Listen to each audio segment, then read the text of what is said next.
Alors, chaque année, il y a de nouveaux étudiants qui entrent en faculté de médecine. Toujours plus nombreux.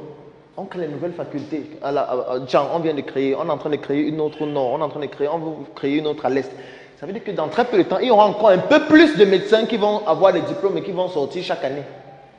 Alors que déjà, ceux qui sont là n'ont pas d'emploi.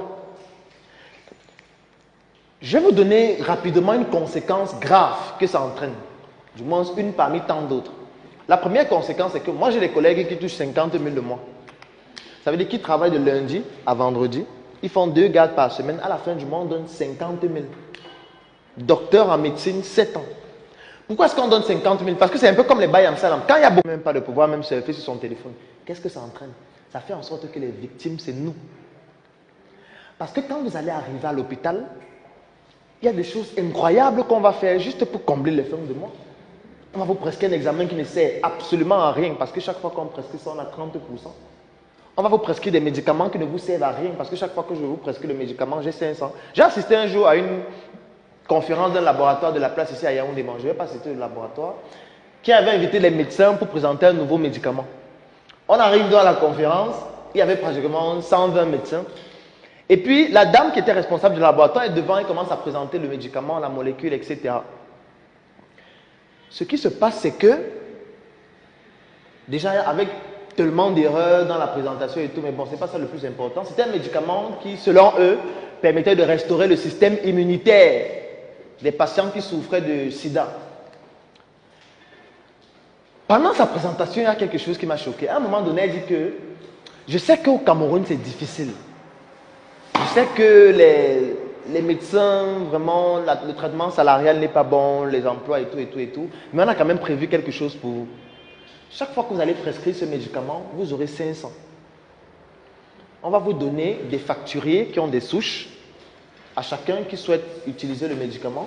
Comme ça, chaque fois que vous prescrivez le médicament, à la fin du mois, on vient prendre les souches, on compte et puis on vous donne vos 500. À la fin donc de la présentation, elle dit, ceux qui souhaitent alors le faire, venez prendre les souches. Et plus de 80% des médecins allaient prendre. Ils prenaient les souches. Et je vous rappelle que c'est un médicament qui coûte 16 000 francs, qui est interdit dans certains pays en Europe, qui n'a fait l'objet d'aucune étude sur le plan pharmacologique et de ce qu'on appelle la pharmacovigilance pour contrôler les effets d'un médicament à court, à moyen et à long terme au Cameroun, mais que les gens vont commencer à prescrire à vous, à nous, juste parce qu'ils auront 500 après. Je vais même aller plus loin, parce que ça va, mais bon, il ne faut pas que je dise tout, sinon ça va faire que vous n'allez plus à l'hôpital. Ce n'est pas l'objectif de cette journée. Moi, j'ai déjà assisté à plusieurs opérations fictives. Vous savez que vous arrivez à l'hôpital, on vous dit, bon, vous avez l'hépatite, non, vous avez une appendicite. Il faut 200 000 pour l'opération. Si vous ne le faites pas très vite, vous risquez de mourir dans les heures qui suivent. Vous vous battez donc pour que la famille essaye de trouver l'argent.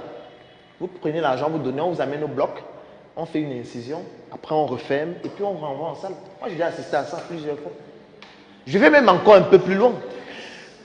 Il y a des laboratoires. Bon, je laisse d'abord le laboratoire. On continue avec les médecins. Il y a des collègues médecins qui sont généralistes et chacun d'eux a au moins 6 cachets. Il a le cachet où il est neurologue, il a le cachet où il est gynécologue, il a le cachet où il est pédiatre, il a le cachet où il est ophtalmologue, en fonction du patient qui vient. Et du coup, il consulte à 10 000. Dès que la consultation finit, il vous donne un diagnostic très compliqué. Vous avez le syndrome de Munchausen. Le stress commence. Mais le syndrome de Munchausen, c'est encore quoi? Il dit que pour confirmer le diagnostic, il faudrait qu'on fasse un examen, mais on ne fait pas l'examen ici. Le seul endroit où on fait cet examen, c'est à Yaoundé, au centre Pasteur. Mais pour ne pas vous compliquer la tâche, on a un service d'acheminement des échantillons. Donc on va vous prélever, on va faire analyser là-bas, et puis vous aurez les résultats sous une semaine. Vous êtes dans la détresse. On vient de vous donner un diagnostic, vous n'avez jamais entendu le nom là quelque part. Vous demandez, doc, l'examen c'est combien? On vous dit c'est 50 000. Quand vous payez 50 000, ils ont une infirmière qui vous prélève. Et dès qu'on vous prélève, ils ont les faux imprimés du centre Pasteur, les faux cachets, les faux reçus. On vous fait un faux résultat et on vous donne une semaine après. Je vais encore plus loin. Il y a certains laboratoires au Cameroun que je ne vais pas citer, bien évidemment, où quand vous arrivez pour faire un examen, vous venez, vous dites, je vais peut-être faire la goutte épaisse ou je ne sais pas, le test de je ne sais pas trop quoi. On vous prélève. Dès que vous partez, on ne fait pas l'examen, on écrit le résultat. Il y a plusieurs laboratoires qui le font. Je vais même encore plus loin. Il y a des laboratoires où vous venez, vous deux, peut-être faire le test d'hépatite B. On te prélève, on le prélève. Dès que vous partez, on mélange vos sangs, on utilise le même réactif. C'est-à-dire que la personne qui fait ça ne comprend rien en immunologie. Et quand c'est négatif, il vous met vous deux négatifs, juste pour économiser les réactifs. Donc je ne continue pas, mais c'est la conséquence de cette situation-là. C'est ça que ça entraîne. Lorsqu'un gars a sa réunion le dimanche, le samedi, il monte à la gare. Que non, il faut que je trouve l'argent de ma réunion. Quand vous arrivez, il dit non, vraiment, il faut opérer. On a mené une étude qui montre que plus de 45% des césariennes qu'on fait aux femmes qui sont enceintes ne servent à rien. Moi, je parle de...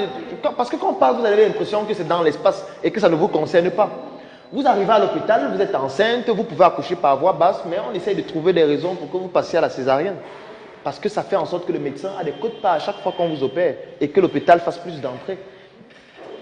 Donc, comment ça va se passer quand il y aura encore plus de personnes qui vont demander le travail que maintenant? Ça sera pire. Parce qu'on ne construit pas suffisamment d'hôpitaux pour recruter ces gens. Et là, on parle des médecins qui ont bac plus 7. Je ne parle pas des infirmiers qui sortent par milliers chaque année. Les sages-femmes qui sortent par milliers. Des aides-soignants qui sortent par milliers. Des analystes biomédicaux qui sortent par milliers. Je ne parle pas des pharmaciens. Je ne parle pas d'eux. On a encore sur les médecins qui ne sont pas nombreux. Et voilà déjà ce qui se passe. Ça sera pire dans 5 ans, pire dans 10 ans, pire dans 20 ans, si rien n'est fait. Et ce n'est pas qu'ils n'ont pas la compétence, c'est qu'ils ont fait une école où ils ont la compétence pour faire un travail spécifique. Et c'est déjà comme ça chez eux. Donc, quand on parle d'entreprendre, les gens ont l'impression que c'est juste une mode, c'est juste une manière de vouloir dire qu'on perd le temps, parce que voilà, on n'a pas pu le travail, on n'a pas trouvé le travail. Du coup, comme on est un cancre, on dit qu'on entreprend. La fonction publique au Cameroun, la capacité maximale de recrutement, c'est 300 000 personnes. La fonction publique ne peut pas recruter plus de 300 000 personnes. Vous pensez que les autres millions de personnes ils vont travailler dans où? Tout le monde ne peut pas travailler à la fonction publique. Soit c'est le privé, soit vous allez vous-même trouver quoi faire. Et c'est pour ça que les gens font dans l'informel, en plus de 80%. Donc, on connaît déjà le chemin qui attend. Les 2000 étudiants qui sont en première année de droit à soi, on connaît le chemin qui les attend. On sait où ils vont finir, en fait. Bon, on va dire que j'ai un problème avec les étudiants de soi. Aïe, ça me regarde, j'ai un angle bizarre. Mais, comment un pays en chantier forme autant de bavards? Comment? Bon, on va créer un pays où ils vont aller travailler. Ils vont faire comment? Ils vont faire quoi? C'est pour ça que les gens affluent dans les concours. On prend un concours, on met 10 places. On dit qu'il y a 20 000 candidats. On met 10 places. Et ce qui fait que l'État a trouvé que c'est une très bonne stratégie pour remplir les caisses. Donc du coup, constamment, on gagne les concours. Les concours, venez donner les frais. On sait que bon, on sait là-bas ceux qui ont passé. Donc du coup, ce que vous venez faire là, c'est la mascarade.